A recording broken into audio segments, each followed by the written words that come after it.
Pai do Senhor Jesus Cristo, e quem vos saúda é vossa irmã em Cristo, o pastor Agissé Berto da Silveira. Eu tenho, nesta oportunidade, uma mensagem muito importante, que ela vai abranger o Velho Testamento e o Novo Testamento. Mas antes eu quero pedir para você, meu irmão, minha irmã, que se inscreva no canal, dê o seu like e participe, compartilhe. Em Gênesis capítulo 5, e no versículo 21, 22, 23 e 24, temos uma palavra muito importante. E viveu Enoque 65 anos e gerou a Metusalém. E andou Enoque com Deus, depois que gerou a Metusalém, 300 anos, e gerou filhos e filhas. E foram todos os dias de Enoque 365 anos. E andou Enoque com Deus, e não se viu mais, porquanto Deus para si o tomou. E no Novo Testamento, aqui em Hebreus, no capítulo 11, nós encontramos no versículo 5 uma palavra muito importante também a respeito deste homem chamado Enoque. Pela fé, Enoque foi trasladado para não ver a morte, e não foi achado, porque Deus o trasladara, visto como antes da sua trasladação alcançou testemunho de que agradara a Deus. Meus irmãos, temos uma mensagem tão importante que ela abrange um período antes do dilúvio. E depois o nome deste homem é mencionado também de volta agora na Epístola aos Hebreus, na galeria dos heróis da fé. E também nós vemos no livro de Judas, versículo, me parece, 14 e 15, também mencionada a profecia deles. Mas a palavra nos fala, e nós temos que entender, ao menos eu penso assim, antes de Enoque, porque Enoque é considerado o sétimo depois de Adão. E parece que nessa consideração não entrou em consideração o nome de Abel e de Caim. Mas a palavra nos fala que Adão gerou um filho segundo a sua imagem, chamado Sete. Depois Sete gerou um filho chamado Enos. Importante a considerar que depois do nascimento de Enos e com Enos começou-se a invocar o nome do Senhor. É o que está escrito na palavra. Então, eu analiso, eu penso, eu entendo que houve um tipo de avivamento. Não sabemos como era a maneira de adorar a Deus, qual era a sua liturgia. Nós podemos entender que até certo ponto fazia parte de oferecer sacrifícios, porque chegou Caim, chegou Abel oferecendo sacrifício, né, a Deus. Muito bem. Mas então, depois de Enos, começou-se a invocar o nome do Senhor. E eu vejo assim, parece que houve um tipo de um avivamento naquele período antediluviano. Nem tudo estava perdido, meus irmãos. Mesmo quando houve a corrupção, mas nem tudo foi perdido. Então, acredito assim que Enoque é fruto de uma época.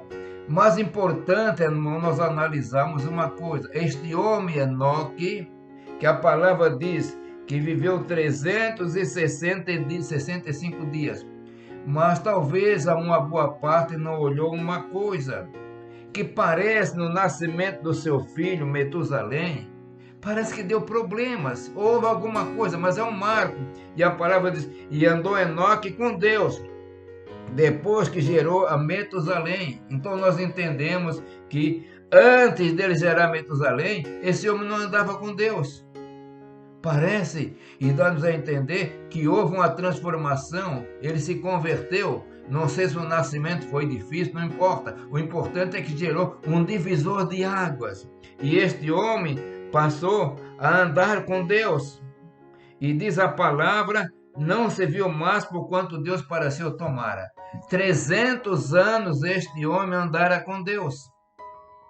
No final dos seus 300 anos, ele estava com 365, então não se viu mais porque Deus tomou para si. Mas uma coisa importante, meus irmãos, aqui no livro do profeta Judas, e diz, e destes, ele está falando, os versículos anteriores, um grupo de pessoas da corrupção, sem temor de Deus, pessoas corruptas mesmo, pecadores terríveis. E a palavra diz, e destes profetizou Enoque, o sétimo depois de Adão, dizendo, eis que é vindo o Senhor com milhares de seus santos. Eu não quero comentar os versículos que se seguem mais, porque o tempo nosso é curto. Mas tudo leva a crer que nos dias de Enoque já havia um conceito, uma esperança da vinda do Senhor Jesus Cristo. Esta parte da profecia de Enoque nós interpretamos como a segunda vinda do Senhor visível, não o arrebatamento. E ele tinha essa esperança. E depois, olhando aqui em Hebreus capítulo 11, e nesse versículo 5, nós entendemos alguma coisa mais importante. Pela fé, Enoque foi trasladado, foi arrebatado, para não ver a morte. Meus irmãos, Enoque era preocupado com a morte? Ou já havia revelações a respeito da destruição do mundo, dos homens daquela época, pelas águas do dilúvio? Nós notamos que todos, até certo ponto, os descendentes de Enoque, praticamente mencionados, já foi o tempo deles morrer, depois tinha Noé. E parece que aquela geração, então, que ainda tinha um princípio bom de temor de Deus, parece que aquele avivamento acabou-se. O pessoal apodreceu no pecado e vem a ira de Deus, veio o dilúvio. Mas tudo leva a crer que este homem, que tem também um livro que traz o seu nome de Enoque, um livro importante, traz tantas revelações, não foi colocado na inspiração, nos livros inspirados da Bíblia, porque ele deixa as margens das tantas coisas que aí geram um problema, não foi aceito. Mas traz umas tantas coisas. Esse homem era um homem de revelação e ele estava preocupado de não ver a morte. Eu acredito que ele, andando com Deus, não estava tão preocupado com a morte física, que nós dizemos assim, mas estava preocupado com aquilo que vinha acontecendo. Mas uma coisa importante, meus irmãos, Enoque era um homem de fé. Pela fé, diz a palavra, Enoque foi trasladado para não ver a morte, não foi achado, porque Deus o trasladara, visto como antes da sua trasladação alcançou o testemunho de que agradara a Deus. Meus irmãos, vamos fazer uma comparação. A igreja do Senhor Jesus Cristo, há uma esperança, nós temos uma esperança. A igreja propriamente já anda com Deus, na direção de Deus, do Espírito Santo, há quase 2000 anos. Falta mais ou menos uns 20 anos, ou 10 anos mais ou menos, para ser 2000 anos. E a igreja tem uma esperança, a igreja anda com Deus. Enoque, até certo ponto, é uma figura do arrebatamento da igreja. Pela fé, a igreja vive pela fé. Pela fé nós temos esperança de ser arrebatado. Estamos atravessando dias que parece que a corrupção está aumentando. Muitos irmãos, muitas igrejas estão se misturando com certas coisas, deixando vir para seio da igreja. Muitas coisas do mundo não estão se separando. Esse homem andou com Deus e muitas vezes no meio da igreja nós temos tantas pessoas que não estão andando mais com Deus. Eles só têm uma fé teórica, um conhecimento teórico, mas este homem alcançou o arrebatamento. Meus irmãos, a igreja, ela vai alcançar o arrebatamento. Ainda se eu estiver vivo, eu quero fazer parte desse grupo. Se eu partir para a eternidade, eu fico aguardando no pó da terra a ressurreição. Mas há uma esperança, a vida eterna, uma coisa gloriosa, poderosa, maravilhosa, que enche os nossos corações de alegria e esperança, a eternidade com Cristo.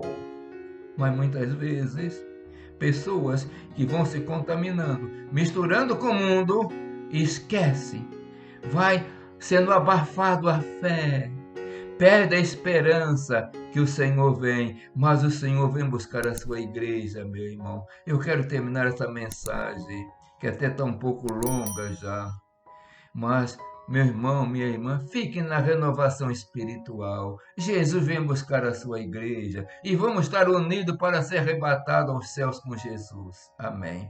Pai eterno, Deus de amor e bondade, Deus das misericórdias, Senhor, vai renovando a tua igreja, vai renovando o teu servo, vai mantendo a esperança viva, Senhor, porque um dia tu vem buscar a tua igreja. Pai eterno, eu peço tudo isso no nome santo e poderoso do Senhor Jesus Cristo. Amém.